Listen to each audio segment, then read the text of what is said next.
लागेन? गृह मन्त्रालय मेरो मार्फत चल्छ भन्ने प्रधानमन्त्री, प्रहरी मेरो मार्फत चल्छ भन्ने गृहमन्त्री, लाज लागेन? लजाउनुस्, लाज लाग्छ, लाग्नु पर्छ। होइन भने लाज तपाईहरुलाई देखेर लगाउँछ। तिम्रो घरको भात पकाउन प्रहरीमा भर्ती भएका होइनन् जवानहरू। देशको सेवा गर्न हो, सीमामा सेवा गर्न हो, तस्करहरू रोक्न हो। आज तस्करी हुँदा पनि टुलु टुलु हेरेर बस्नुपर्ने अवस्था छ। नेपाल प्रहरीलाई किनबेच गर्न खोज्ने दलालहरू, ठाडो शिर पारेर हिँड्ने प्रहरीलाई कसैको गुलाम बनाउन खोज्ने दलालहरू, यति भने बापत मलाई हत्कडी लाउँछौ? लगाऊ, लगाऊ हत्कडी। नेपाल प्रहरीलाई हाकेको भन्नेहरू नेपाल प्रहरीलाई गुलाम बनाइरहेका छौ। यो देशको शानलाई गुलाम बनाइरहेका छौ। कसैलाई सौजन्यका नाममा, कसैलाई प्रहरीलाई भान्सेका नाममा। तिम्रो घरमा भान्से बसेका प्रहरी जनताका सेवक हुन्, तिम्रो घरको भान्से होइनन्।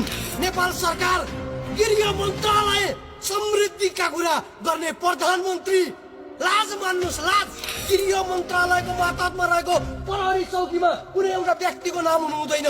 प्रहरी भान्से होइनन्, प्रहरी सेवक हुन्। प्रहरीलाई सेवा गर्न दिनुस्। भान्साको काम आफ्नै घरका परिवारका सदस्यलाई गराउनुस्। नेपाल प्रहरीको वर्दीमासम्म सौजन्य लेखाउनुस्। लाज मान्नुस् यार, लाज। स्वाभिमानका कुरा गर्ने प्रधानमन्त्रीज्यू टुक्का मात्रै हान्ने कि लजाउने पनि? प्रहरीलाई प्रहरी चौकीमा रहन दिनुस्, कुनै भिआइपी भिभिआइपी को भान्सामा होइन। लाज लाग्यो होला नि जितेन्द्र यादव खजुरियाको नाम देखेर। चौकीको बोर्ड, यो बोर्ड कति होला? 1000, 1500, 2000, 1000, 1500, 2000 मा हाम्रो प्रहरी कार्यालय सौजन्य जितेन्द्र यादव खजुरियाको कब्जामा छ। कब्जामा भन्छौँ हामी।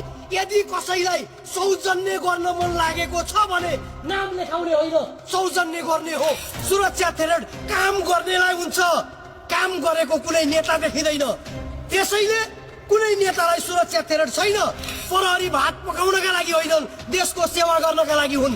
प्रहरीलाई आज जितेन्द्र यादव खजुरियाले सौजन्य गरे, भोलि जितेन्द्र कुमार खजुरियाले केही गल्ती गर्यो भने प्रहरीले उनलाई के गर्ने? कारबाही गर्ने कि नगर्ने?